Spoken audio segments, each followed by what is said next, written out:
One of the things, I think this is the case anyways, I think people are always looking for an excuse to have their character corrupted. Because if your character is corrupted, then you get to lie, and you get to cheat, and you get to steal, and you get to betray, and you get to act resentfully, and you get to do nothing. And that's all easy. It's easier to lie than to tell the truth. It's easier to do nothing than to do something.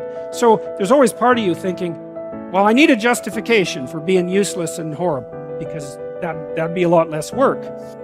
So you've got to handle the negative. Here's what part of it is. It's called the Great War Between Good and Evil. Mr. Reynolds and I are working on a new book this year called The Great War Between Good and Evil. And there is a war on.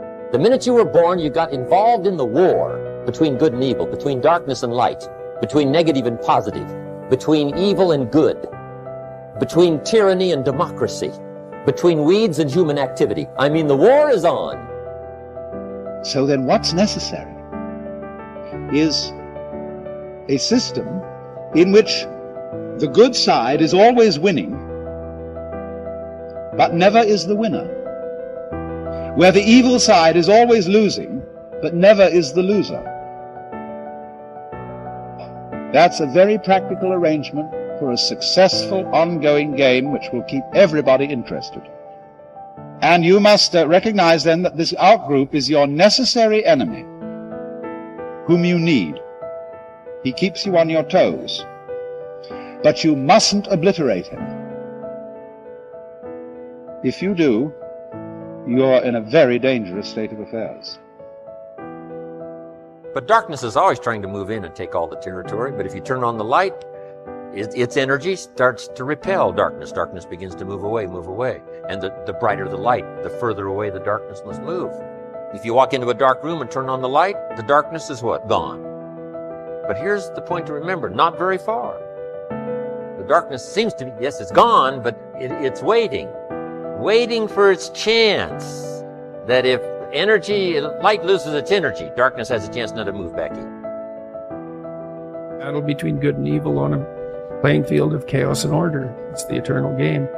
And, you can play that out in the external world, but part of what the religious enterprise is about, and the Christians have really contributed to this, is the notion that sacred battle is fundamentally spiritual, which is to say, in some sense, fundamentally psychological. It's to be fought on the battleground of the soul, internally. It's a subjective issue.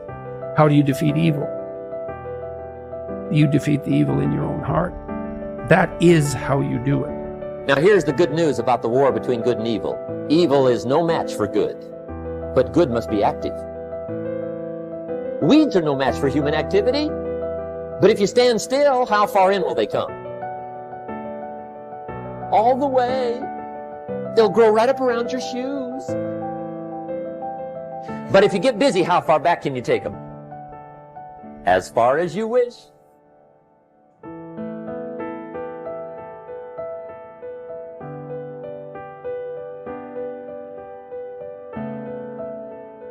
If you think that compassion makes you weak, you are wrong. Compassion may cause a person to sacrifice his life to save other people. And we have to redefine what is compassion. It's very powerful. And we have to embody that kind of energy in our daily life. We have to re-educate people about this. You have to show what compassion can achieve. When someone is angry, he's being burned by the fire of anger. And if he knows how to practice compassion, anger will die down very quickly, and he looks much better, much more beautiful, much more attractive. And that is why we have to exemplify, embody that practice of compassion in order to persuade other people to do the same. Compassion helps us to sleep well. Compassion protects us better than guns and bombs and money. Many of us think that we are safer if we have more money, but you can lose your money very easily. But compassion is a kind of energy that can help protect you much more effectively than money. And compassion help you to relax. And your body has more capacity to heal itself.